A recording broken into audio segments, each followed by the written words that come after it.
За өнөөдөр 9-р ангийн улсын шалгалтын сорил нэгийн бодлогонуудыг хэрхэн бодохыг тайлбарлаж өгье. За 1-р бодлого. Дараах ухагдсан үгнүүдээс аль нь энерги нэгж вэ? За тэгэхээр киловатт цаг, энерги, жоул, калори. За энергиэс бусд нь бол нэгж байна. Тэгэхдээ бүгдээр энерги нэгж байна. Харин бидний хувьд энерги нэгж гэдэг 3 энерги нэгж байгаа учраас яг C системийнх нь аль нь вэ гэдэг. За тэгэхээр C системийн энерги нэгжвэл joule. 2-р бодлоготой унаж байгаа биеийн хувьд энерги аль хувирал явагддаг вэ? За энд мэдээж энэ хариултуудаа сонгох юм байна. За унаж байгаа бие гэсэн учраас энд унаж байгаа бие энийг газар гэж үзье. За тэгэхээр газраас дээшээ тодорхой өндөрт байгааг H гэдэг өндөрт байна гэж үзье. За тэгвэл H гэдэг өндөрт байгаа бие маань өндрөөс хамаарах энерги буюу потенциал энергитэй байгаа гэсэн үг. За тэгвэл потенциал энерги маань унах үед яах юм бэ гэхээр багасаад харин кинетик энерги ихсэх юм байна. За тэгэхээр ಈ хариулт буюу потенциал энерги кинетик энергид хувирсан байна. За 3-р бодлого. Дулаан болон цахилгаан энергийн дамжуулалтанд ямар бөм гол үүрэг гүйцэтгэдэг вэ? За тэгэхээр бидний мэддэг энэ ногоон өнгөтэй бол электронууд байна. За цэнхэр өнгөтэй нь протон байна. Энэ улаан өнгөтэй нь бол нейтрон байна. За тэгэхээр нейтрон, сул электрон, протон гэсэн энэ гурав бол бөм. Тэгвэл энэ гурвын аль нь вэ гэхэд. Тэгэхээр эндээс ингээ харахаар зургаас харахаар энд нейтрон болон протонууд маш бат бэх цөмийн холбоогоор холбогдсон байна. Харин түүнийг тойроод гаригын загварын хувьд электронууд үндсэн төвөөсөө буюу цөмөөс, атомын цөмөөс хол зайд тойрч эргэлдэж байгаа учраас гол үүрэг гүйцэтгэдэг бөм бол мэдээж чөлөөт электронууд байх нэ. 4-р бодлого. 90 кг масстай хэдэн ууд цементийг 40 м өндөрт гаргахад өргөгч цамхаг 3600 кJ ажил хийсэн бэ гэсэн. За тэгэхээр энд бидний цемент өгөгдсөн байна. За энэ цементийг өргөхийн тулд 40 м-т өргөжжээ. За тэгвэл энэ ажлыг хүндийн хүчний ажил буюу mgh гэдэг томьёогоор бодож олно. mgh-аас томьёоны хувиргалт хийгээд нийт хийсэн хүндийн хүчний ажлаа хүндийн хүчний хурдтгал болон өргөсөн өндөрөөр үржүүлсэн үржүүрт хувааж өгнө. За инхээр бидэд 9000 кг гэж гарч байна. За тэгвэл хичнээн уут цемент гэсэн учраас нэг уут нь 90 кг учраас 9000-аа 90 хуваагаад 100 уут гэж гарч байна. 5-р бодлого. Нүүрс түлхэхэд энергийн ямар хувирал байгаа вэ гэсэн байна. За тэгэхээр энд нүүрс маань нүүрс ямар энергитэй вэ гэвэл олон сая жил газрын хөлсөнд дарагдсан ургамал амьтны үлдэгдэл учраас хими энерги хүндлэгдсэн байна. За тэгвэл нүүрс маань шатааг байхдаа ийм хими энергитэй байдаг юм байна. За шатаад яах юм бэ гэхээр хими энерги маань дулааны энерги бол хувирдаг байна.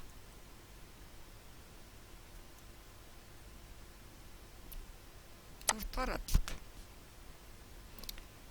Биеийн масс 1 кг бол биеийг 5 м/сек хурдтай шидэх агшиндах кинетик энергийг олно. Кинетик энерги гэдэг маань хурднаас хамаарсан энерги.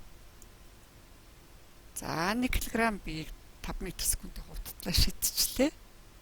За тэгвэл томьёо маань кинетик энерги тэнцүү масс хурдны квадратын өрчүүрийн хагастай тэнцүү.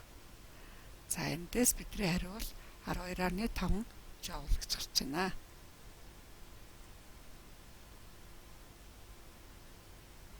Долдугаар одлого. За эндүү халах үед гэрэл нь асч унтардгийн шалтгаан юу вэ гэсэн. За тэгэхээр энэ зургийг харъя хүмүүстээ.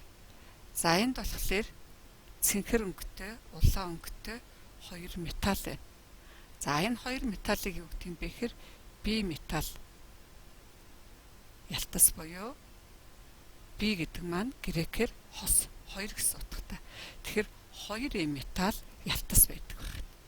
За тэгвэл энэ ялтас маань энэ саарл хэсгээрээ хоорондоо ингээд салтсан байвал цахилгаангууд хэлхээ салсан гэсэн. Харин энэ хэсгээр нийлсэн байвал хэлхээ битүүрсэн гэсэн. За тэгвэл энэ хоёр маань хоёр өөр металл учраас улаан өнгөтэй металл нь халахаараа илүү сайн тэлдэг, цэнхэр өнгөтэй нь муу тэлдэг гэсэн үг. Тэгэхээр сайн тэлсэн хэсгээрээ гадагшаа хотож гэж өгөхөөр хэлхээ маань салж энтүү унтардаг байна. За эндүү унтраад хүрсний дараа би металл маань хөрөөд буцаад хэвийн тэгшэрсэн байрлалд ордог. За энэ тэгшэрсэн байрлалд орох үед хэлхээ битүүрч эндүү ажилтдаг байна. За тэгвэл эндээс бидний хариу юу вэ гэвэл A буюу би металл ялтас халахаараа мөрөж хэлхийг салгадаг, хөрхөөрөө залгагдаж ажилтдаг байна. 8 дугаар одлого. Бензиний царцах температур 60 градус Цельс бол Кельвиний хуваараар илэрхийлнэ. За тэгэхээр энэ зураг дээр харъя хүмүүстээ. Цельс гэдэг эрдэмтэн маань усны хөлтөх цэгийг тэг гэж тэмдэглээд харин буцалхыг нь 100 гэж тэмдэглээд тэгээ энэ хоёрынхаа хоорондох хэмжээг 100 тэнцүү хуусагт хуваасныхаа нэгийг 1 градус гэж нэрлэсэн. Цельсийн хуваар гэж нэрлэдэг. Гэтэл Фаренгейт яасан бэ гэхээр Фаренгейт усны хөлдөх өсвөл хагшныг 32. Харин буцалхыг 212.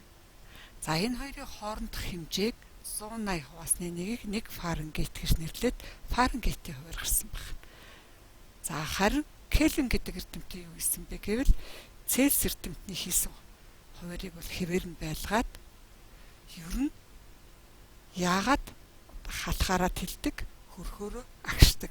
Тэлэх агших хоёр нь юугаар ялгаатай юм гэхээр тухайн бодисыг бүрдүүлж байгаа бөөмсийн хөдөлгөөнөөс. Хөдөлгөөн хэдий ч нээх вэ их халсан байна гэсэн.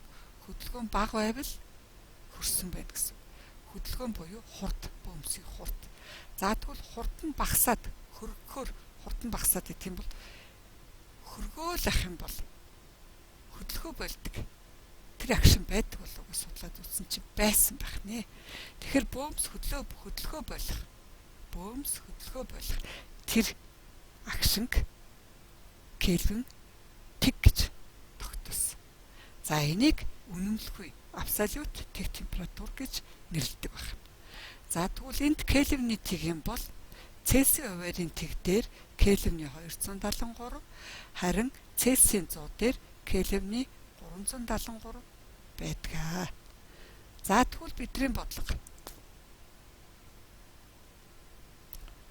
273 дээр Цельсийн хуваарийг нэмж боддог томьёо байх. За бидний хувьд өгөгдөл маань хасах 60 градус гэсэн учраас нэмэхээр хасах утгаараа бодохоор 213 Кельвин гарч байна. За 9 дугаар бодлого. Шингэн дэх цахилгаан гүйтгэлийн үед цэнэг зөөгч нь аль вэ гэсэн байна. За тэгэхээр шингэн дотор цахилгаан цэнэг зөөгч нь бол эерэг, сөрөг, ионууд гэдэг.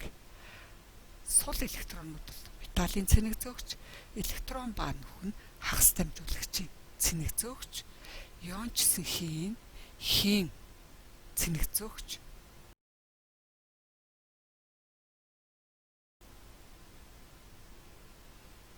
Аравдугаар алга. 3 омын 3 эсэргүүцлийг зэрэгцээ холболттой үед хэлхээний ерөнхий эсэргүүцлийг ол гэсэн байна. За тэгвэл хэлхээний ерөнхий эсэргүүцлийг зэрэгцээ үед гэсэн учраас зэрэгцээгээр хэлхээ маань ийм хэлбэртэй эсхийн зураг зурагданаа. Бүдүүвч зураг. За тэгэхээр ерөнхий эсэргүүцлийн урвуу нь тухайн эсэргүүцэл тус бүрийг урвуугийн нийлбэртэй тэнцвэдэг. За тэгвэл бидний бодлого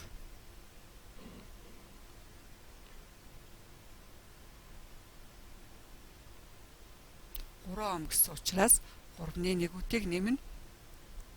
За ингээд урвуугаараа гарахаар 1 ом гэж гарч байна.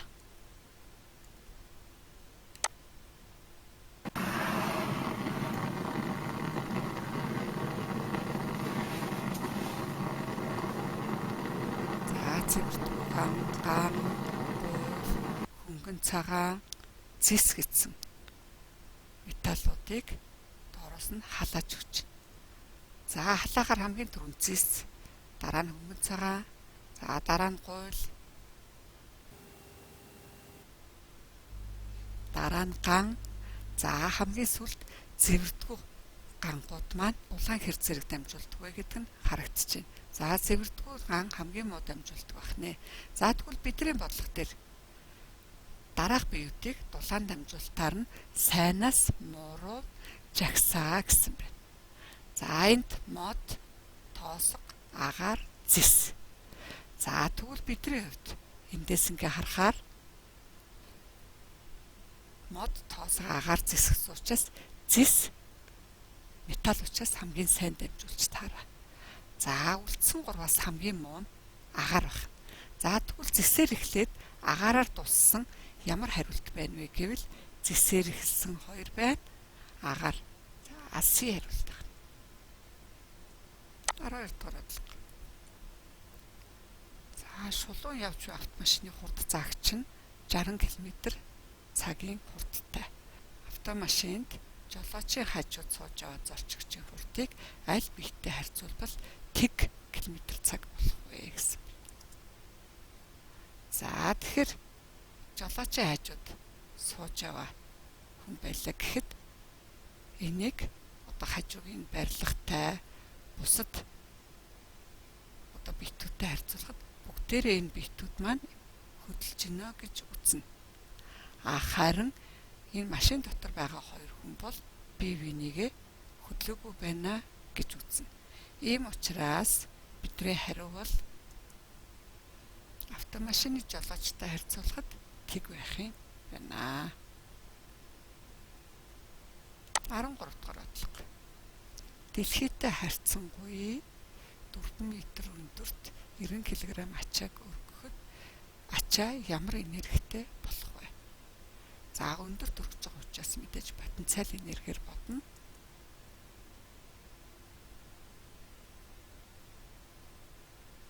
За ингээ 3600 жоул байх нэ. За 14 дугаар бодлого. Хайлах температурт байгаа 5 кг мөс бүрэн хайлахдаа зарцуулах энергийг ол. Усны хайлахын хувийн дулааныг лямбда тэнцүү 330 кJ килограмм гэж бодоорой. За мөс хайлсан байна. За тэгэхээр бид нар 9-р ангидаа хамгийн анх үзсэн дулааны хичээл дээр за мөс хасах градуст байлаа. Халлаа. Хайлах температур хүртлэх халлаа. За хайллаа. Шингэн төлөвт халлаа. Ууршлаа. Хийн төлөвт халлаа гэдгийг мэднэ. За тэгвэл бидний энэ бодлого дээр маань яг энэ 5 хэсгийн аль хэсэг дээрх бодлого явагдаж байна гэвэл энд хайлж байгаа хэсгийн бодлого бодогдож байна. За ийм учраас энэ хэсэг дээр бодлого маань бол энд температур өөрчлөгдөхгүй. Тэгэхээр бидний томьёо дулаан тэнцүү эмийг үржих нь л ямтай. За ийм хариу гарч.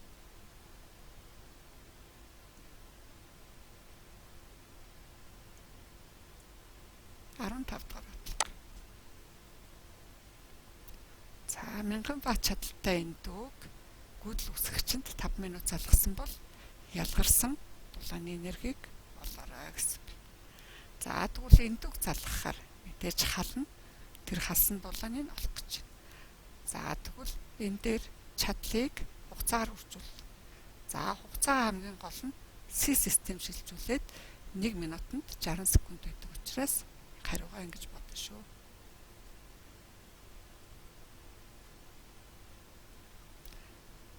Арванзурд дахь бодлого. Шатах түлшний массыг 2 дахин багасгахад ялгарх дулаан хэрхэн өөрчлөгдөх вэ? За тэгэхээр ийм хэмжээтэй нүрс байсан гэж бод. За тэгвэл 2 дахин багасгацсан.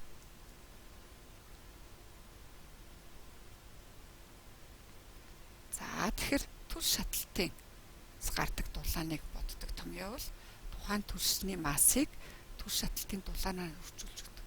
За энэ томьёоноос харах юм бол дулааны энерги маань масстайгаа шууд хамааралтайгаар харагдчих. За тэгвэл энэ хоёр шууд хамааралтай бол масс 2 дахин багасвал дулааны энерги мэдээж 2 дахин багаснаа. За тэгэхээр хариу маань B хариулт байна. 17 дахь бодлого.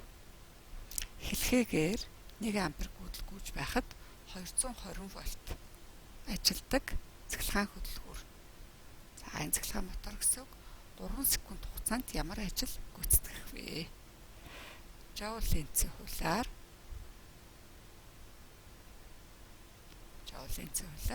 гүйдлийн хүч, хүчтэл, хугацааны үржүүр нь бол цахилгааны дулааны энерги гэдэг. Энэ гурван үржүүр маань 660 Joule учраас хариу D.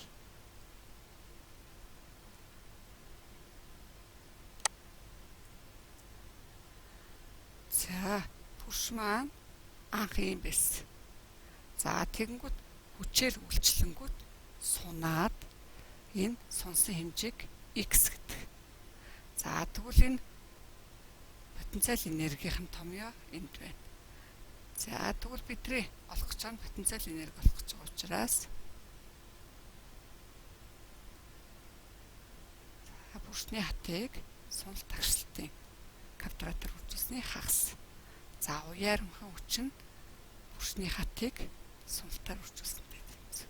За энэ томьёоныхоо ургалтаар бид нар сунал тагшилтаа тодорхойлчихно. За тэгвэл энэ хэмжээг тодорхойлчих юм бол буцаагаад үндсэн томьёоныхоо X-ийн оронд орлуулад бодох юм бол бидний шинэ хувиргалт гарч ирж байна. Энэнд бодлогынхаа өгдлүүдийг орлуулах юм бол 625 Joule гэсэн хариу гарч байна.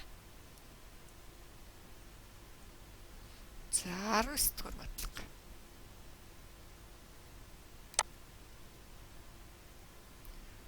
Омын эсэргүүцлийг 220 вольт хүчтэй хэлхээнд залгахад 48400 Joule энерги дулаан байдлаар ялгарсан бол хэлхээнд энэ дамжуулагчийг ямар хугацаанд залгасан бэ?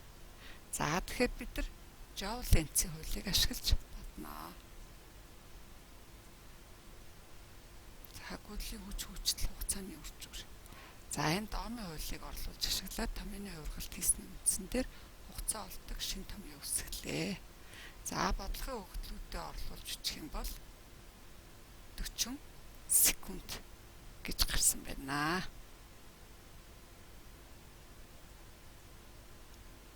За хамгийн сүүлчийн 20 дугаар бодлогоо дээ. Хасах 10 градус Цельс температурт байгаа 1 кг мөсийг T градус Цельс хүртэл халаахад шаардагдах дулааны энергийг олоорой. Мөсний хувийн дулаан багтаамж 2100 Joule-ыг хуваах нь кг градус Цельс шүү. гэсэн байна. За тэгэхээр өмнөх бодлогын графиктай адилханаар харъя. За тэгэхээр бидний уушаад хийдэр харж. Бид нар яг энэ графикийн аль хэсгийг бодох юм бэ гэвэл энэ хэсгийг бодох юм байна. За тэгвэл энэ хэсэгт холбогдох томьёо нь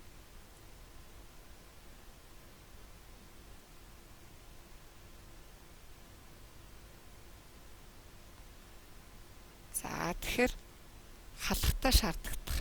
Ер нь халах өргөд шаардлагатай дулаан бол тухайн бодисын масс, хувийн дулаан багтаамж, температурын өөрчлөлтөөр өнгөрч байдаг. За ийм учраас бодлогын өгдлүүдийг орлуулж бичээд бодохоор 21,000 джоуль гэсэн хариу гарсан байна. За хүүхдүүдэд бодлогоо бодож дуусны араас дараагийн бодлогоо бодохын тулд та нарт тусламж 1, 2, 3 гэсэн бодлого бодоход хэрэглэгдэх томьёонуудыг өгсөн. За нэгдүгээр хэсгийн томьёо бол механикийн томьёо.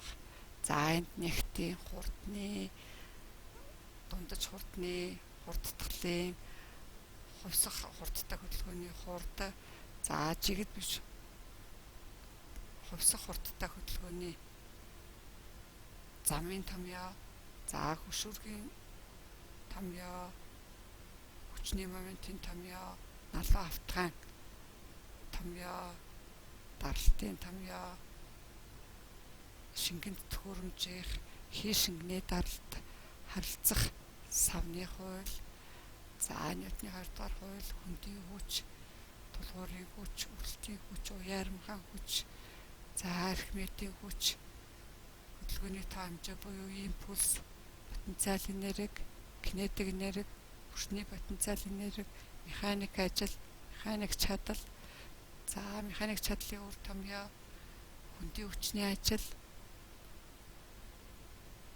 хурдтай биеийн хийгдэж байгаа ажил, уяармхан хүчний хийх ажлууд гэсэн томьёонууд өгсөн байна. За тэгвэл тусламж 2 дээр дулааны бодлогонд ашиглах томьёонууд байна.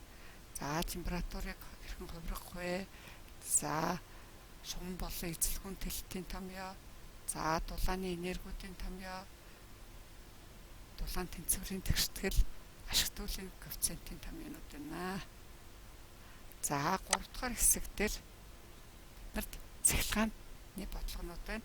За цэнгээ хэрхэн олох вэ? Электроны цэнэг, гүйдлийн хүч, хүчтэл, эсрэг гүйцэл, хэлхээний эсхийн омын хууль, түүний хувиргалтууд, за гүйдлийн хүчний чадал, дулаан, Joule Lenz-ийн хууль, за Joule Lenz-ийн хуулийн омын хуулийг ашиглаж хийсэн хувиргалтууд, за чадалт мөн омын хуулийг оруулсан хувиргалтууд, за цуваа холболт, зэрэгцээ холболт, за цуваа холболтын үед гүйдлийн хүчин тогтмол байдаг, эсэргүүцлүүдийг шууд нэмдэг, за хүчтэл бол эсэргүүцлүүдийн хоорондын хамаарал, за ерөнхий хүчтэл бол тус бүрийн хүчлүүдийн нийлбэртэй тэнцүү, за зэрэгцээ холболтын үед хүчтэл нь тогтмол, гүйдлийн хүч нь бол тус бүрийн нийлбэртэй тэнцүү, за эсэргүүцлүүдийг нэмэхдээ